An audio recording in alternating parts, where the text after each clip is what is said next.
Hello everyone, welcome to my channel Study Session.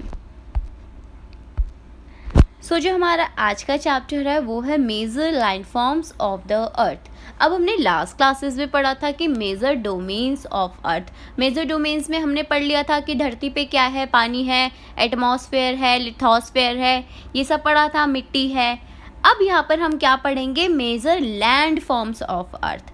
अब यहाँ पर क्या है, लैंड फॉर्म्स क्या मतलब, जैसे कि प्लेन है, कहीं पर माउंटेन है, कहीं पर प्लेट्यू है, कहीं पर पेनिनसुला है, कहीं पर आइलैंड्स हैं, कहीं पर लेक्स है, रिवर है. तो ये अलग अलग चीज़ें हैं. ये क्या है, ये हमारे major landforms of the earth हैं. अब ये कैसे पॉसिबल है, इसके अंदर ये कैसे अलग अलग तरह वेराइटीज़ में बटे हुए हैं, ऐसा क्यों, इसके पीछे भी रीजंस. लैंडफॉर्म वेरिएशंस क्या होते हैं, यहाँ पर जो वेरिएशन का मतलब है वो है चेंजेस क्यों होते हैं हमारे लैंडफॉर्म में, बिकॉज यहाँ पर दो प्रोसेस होते हैं. एक होता है इंटरनल प्रोसेस, एक होता है एक्सटर्नल प्रोसेस. इंटरनल प्रोसेस क्या होता है, अब इंटरनल प्रोसेस में क्या होगा, it led to the upliftment and sinking of the earth surface at the several places. मतलब ये हमारी अर्थ है, अब यहाँ पर ये हमारा कोर होता है और यहाँ पर थोड़ा पार्ट मैग्मा का होता है. तो यहाँ पर ये हमारा इंटरनल मूवमेंट जब होता है तो यहाँ पर जो प्लेट्स होती हैं वो आपस में टकराती हैं, कभी ऊपर जाती है, कभी नीचे जाती हैं, अपनी डायरेक्शन चेंज करती हैं. इसीलिए जो मूवमेंट होता है इंटरनल मूवमेंट, इसी वजह से कहीं पर परतें ऊपरी की तरफ पे होती हैं और कहीं निचली तरफ पे होती हैं. तो जब ऊपरी की तरफ होगी तो वो क्या है, माउंटेन, प्लेट्यू, ये सारा.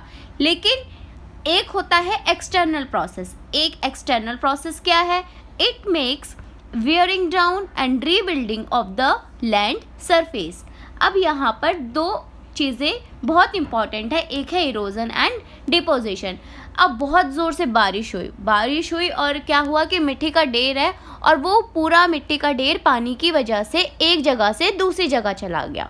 तो वो क्या है, एक एक्सटर्नल प्रोसेस है. जो मिट्टी का ढेर होता है वो कहीं और चला जाए, लाइक कोई भी कुछ भी सब्सटेंसेस है, जैसे मिट्टी की या फिर विंड हो गई, मतलब हवा हो गई. हवा ने क्या काम किया कि जो आपका रेत होता है, रेत को उड़ा के कहीं और डिपॉजिट कर दिया. वो क्या हुआ, इरोजन एंड डिपोजिशन. तो यहाँ पर एजेंट्स क्या हैं इसके, एक तो running water, ice and wind, जो ये एक्सटर्नल प्रोसेस को अकर करने में मदद करते हैं. Next is our mountains. Mountains क्या होता है, यहाँ पर हमारी माउंटेन्स की अपनी नेचुरल एलिवेशंस होती है. एलिवेशन का मतलब होता है हाइट. यहाँ पर जैसे जैसे मूवमेंट अभी मैंने बताया, ये कैसे होगा, इंटरनल प्रोसेस के थ्रू. अब जहाँ पर ऊपरी परत में ले लिया इंटरनल मूवमेंट की वजह से, जहाँ पे प्लेट्स आपस में टकराती है, इंटरनल मूवमेंट होता है, तो वहाँ पे क्या होगा, ऊपर वाला पार्ट आ जाएगा, तो वो क्या होगा, माउंटेन बन जाएगा. वहाँ पर ऊपरी हो जाएगी ज़मीन. There are permanently frozen river of ice, they are called glaciers. अब यहाँ पर ग्लेशियर्स क्या है, ग्लेशियर्स होते हैं जो एक परमानेंट रिवर होती है जो हमेशा जमी होती है, बर्फ़ की परत, उसे हम क्या कहते हैं, ग्लेशियर. माउंटेन में be arranged in a line known as a range. अब यहाँ पे माउंटेन की क्या है, एक लाइन अरेंज होती है जिसे हम क्या कहते हैं, लाइन में जो अरेंज होते हैं जिसे हम क्या कहते हैं, रेंज. कुछ माउंटेन्स ऐसे होते हैं जो क्लाउड से भी बहुत ऊंचाई पर होते हैं. जितना जितना हम ऊपर जाते जाएंगे उतना ही जो क्लाइमेट है हमारा वो कोल्डर होता जाएगा. अब कुछ माउंटेन्स में क्या होता है कि जैसे मैंने आपको बताया कि फ्रोजन्स है, रिवर बहुत ज़्यादा, जो रिवर है वो बिल्कुल बर्फ़ की चादर ढकी हुई है, ग्लेशियर है, तो वो क्या होगा, दे आर कोल्ड ग्लेशियर्स. तो वो ग्लेशियर्स क्या है, वो कोल्ड होंगे. अब यहाँ पर जो हार्श क्लाइमेट होता है वो कहाँ होता है, ऑफ कोर्स हमें मिलता है कि माउंटेन्स में होता है. माउंटेन्स में क्या होता है, हार्श क्लाइमेट होता है, जिसका रीज़न क्या होता है, वहाँ पर जो ह्यूमन सेटलमेंट है वो बहुत कम पाई जाती है, क्योंकि वहाँ पर जो क्लाइमेट है वो कभी भी एनी टाइम में बदल सकता है. तो इसी वजह से लोग कम प्रेफर करते हैं वहाँ पर रहने के लिए. अब यहाँ पर जो लाइन में अरेंज होते हैं वो कैसे होते हैं, रेंज कैसे होती है. अब जो माउंटेन्स होते हैं वो अरेंज होते हैं एक लाइन में, जिसे हम क्या कहते हैं, रेंज। अब ये क्या कंसिस्ट करते हैं, they consist of series of parallel ranges जो कि एक्सटेंडेड होती हैं ओवर 100 ऑफ किलोमीटर। जैसे कि रेंजेस में क्या होगा, हिमालय हो गए, एल्प्स हो गए और एंडीज हो गई। अब ये क्या है, माउंटेन रेंजेस हैं, कहाँ की, एशिया की। और ये जो इनमें डिफरेंस होता है ये क्या वेरी करते हैं, according to their height and shape. They were varied according to their height and shape. अब यहाँ पर 3 टाइप के माउंटेन्स पाए जाते हैं, fold mountain, block mountain and volcanic mountain. Fold mountain कौन से होते हैं, जैसे कि फोल्ड माउंटेन मतलब एक परत सी होती है कुछ ऐसे। अब ये क्या हो गया, फोल्ड माउंटेन। हिमालय और जो एल्प्स है ये फोल्ड माउंटेन के एग्जाम्पल होते हैं जो कॉनिकल शेप में होते हैं। और जो अरावली रेंज है ये सबसे ओल्डेस्ट फोल्ड माउंटेन माना जाता है।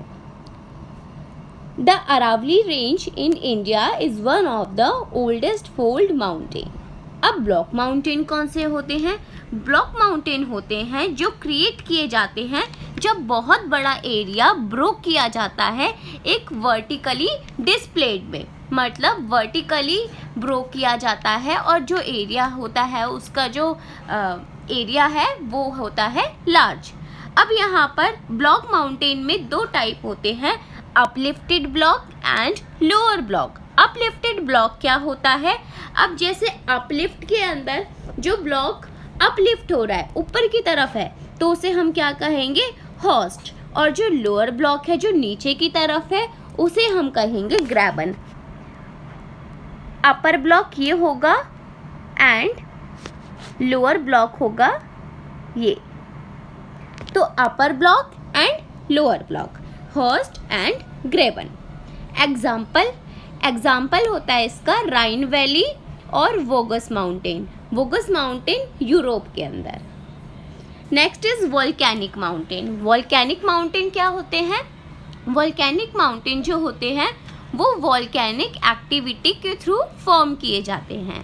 कैसे, form due to volcanic activity. Example जो है इसका वोल्केनिक माउंटेन का वो है माउंट किलीमैंजारो इन अफ्रीका। अब जो माउंटेन्स है वो बहुत यूज़फुल होते हैं हमारे पीपल्स के लिए भी। कैसे, अब जहाँ पर जो माउंटेन्स में वाटर होता है वो वाटर इरिगेशन के लिए यूज़ किया जाता है। और जो वाटर है वो आपको पता है कि हाइड्रो इलेक्ट्रिसिटी के लिए, जनरेशन के लिए यूज़फुल होता है, डैम बनता है। तो इसीलिए mountains are very useful for us and mountain water used for the irrigation and generation of hydroelectricity and this is also called the storehouse of water। जैसे कि अब river valley are the ideal for the cultivation of crop। अब जो rivers की valleys वगैरह होती हैं वो cultivation में बहुत useful होती हैं। अब यहाँ पर जो बहुत rich variety पाई जाती है किसकी, flora and fauna की। अब फ्लोरा फौना क्या होते हैं, फ्लोरा फौना आपको पता है animals and the plants. They provide fuel, fodder, shelter, gum, other etcetera. Next is, अभी फोल्ड माउंटेन है and this is block mountain. Plateau क्या है, अब plateau is an elevated flat land. अब एलिवेटेड का मतलब क्या है, एलिवेशन का मतलब हाइट। अब यहाँ पर हाइट तो होती है प्लेट्यू की, लेकिन क्या होता है वहाँ पर बिल्कुल फ्लैट लैंड होता है। प्लेट्यू में क्या होता है, एकदम फ्लैट लैंड होता है, एक फ्लैट टॉप, जो उसका टॉप होता है प्लेट्यू का वो बिल्कुल फ्लैट होता है सराउंडिंग एरिया में। अब यहाँ पर जो एक या एक से जो ज़्यादा साइड्स होती है प्लेट्यू की वो बिल्कुल स्लोप की तरह होती है, बहुत स्टीप स्लोप होता है। अब जो हाइट है प्लेट्यू की बहुत जो वेरी करती है, जैसे कि 100 मीटर होता है, 100 मीटर से सेवरल थाउजेंड मीटर तक जो उसकी प्लेट्यू की हाइट है वो चेंज होती रहती है। अब यहाँ पर जो सबसे पुराने भी होते हैं और यंग प्लेट्यूज भी माने जाते हैं, जैसे कि Deccan plateau in India is one of the oldest plateau and the east African plateau in Kenya Tanzania and the Uganda and the Western Plateau of Australia are other example also we can take. Then the Tibet Plateau is the highest plateau in the world, जिसकी height मानी जाती है लगभग 4000 से 6000 metre above, कैसे, सी level के through. अब जो प्लेट्यू होते हैं वो बहुत यूजफुल होते हैं, कैसे, because they are rich in mineral deposit. As a result many of mining area in a world are located around plateau areas. अब जितने भी माइनिंग एरियाज होते हैं वर्ल्ड के वो कहाँ पर लोकेटेड होते हैं, प्लेट्यूज एरिया के पास। नेक्स्ट इज अफ्रीकन प्लेट्यू जो होता है वो बहुत फेमस है किस चीज़ के लिए, गोल्ड और डायमंड माइनिंग के लिए। अब जो इंडिया है, इंडिया में एक ह्यूज रिजर्व है कोल, आयरन का और मैग्नीज का, जो कहाँ पाया जाता है, छोटा नागपुर प्लेट्यू के अंदर। ये आपका प्लेट्यू है। अब देखो यहाँ से ये जो टॉप है इसकी पूरी वो क्या है, फ्लैट है, और जो ये इसकी ऊंचाई है वो वेरी हो रही है, तो ये क्या है, plateau. Next is plains. Plains क्या है, plains are large stretch of flat land. अब प्लेन्स क्या होते हैं, एक बहुत बहुत बहुत दूरी तक आप देखते हो बिल्कुल प्लेन सरफेस पड़ा है, कुछ नहीं है। They are generally not more than 200 metre above mean sea level. उनका जो ऊंचाई होती है वो बिल्कुल बहुत ज़्यादा नहीं होती है। वहाँ पर आप कल्टीवेशन कर सकते हो, क्रॉप उगा सकते हो, जितनी भी आपकी वैलीज होती हैं, डिपॉजिट होता है, जितना भी प्लेन्स होता है वो formed by river and the tributary. यहाँ पर आप रिवर भी पाते हो और उनकी ट्रिब्यूटरीज और डिस्ट्रीब्यूटरीज भी।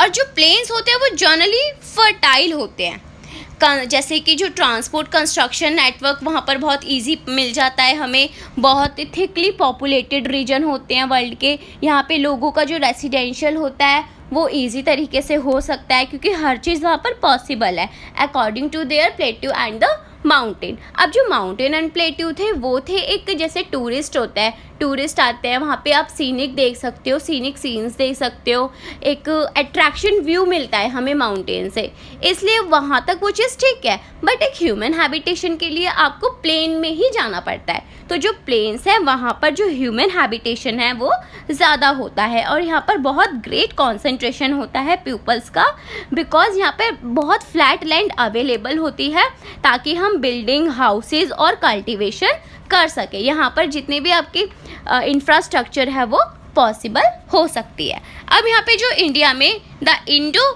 Gangetic plains are the most densely populated region of the India. ये प्लेन की पिक्चर थी, एक बार मैं और दिखा देती हूँ। Landform and the people. Landform and the people means, अब यहाँ पर जो लैंडफॉर्म्स है और यहाँ पे प्यूपल्स को इनकी कनेक्टिविटी दिखाई गई है। Human have been living in a different kind of landform in a different ways.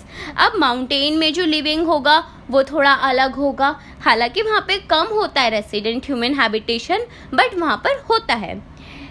अब यहाँ पर वहाँ पर थोड़ी मुश्किलें ज़रूर होती है लेकिन थोड़ा बहुत रेसिडेंट होता है, हम मानते हैं, और लेकिन वो टूरिस्टिक प्लेस ज़्यादा होता है।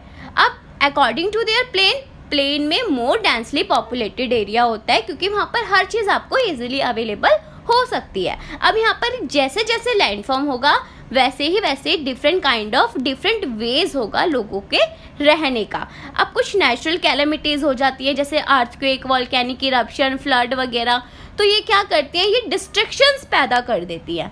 कैसे, अब जैसे फ्लड आ गया, ह्यूज यहाँ पर बहुत ज़्यादा लॉस ऑफ लाइफ हो गया, प्रॉपर्टी का टेक ऑफ हो गया, तो यहाँ पर इसी वजह से लैंडफॉर्म और प्यूपल को कनेक्ट करके बताया गया है कि यहाँ पर डिफरेंट वेज होते हैं और जहाँ पर आप डिफरेंट लैंडफॉर्म के अकॉर्डिंग रहना पसंद करते हैं। ये कुछ रीडिंग टर्म्स हैं, erosion, mountain, glacier, range, host and ग्रेबन, जो मैंने आपको माउंटेन्स के बारे में बताया था, block mountain, store house, terrace, flora and fauna, plateau. So the question is name the agent of erosion and deposition. अगर आपने ये मेरी वीडियो बहुत ध्यान से सुनी होगी तो आप इस क्वेश्चन का आंसर ज़रूर दे पाएंगे। So tell me in my comment box and don't forget to subscribe our channel and don't forget also to press bell icon.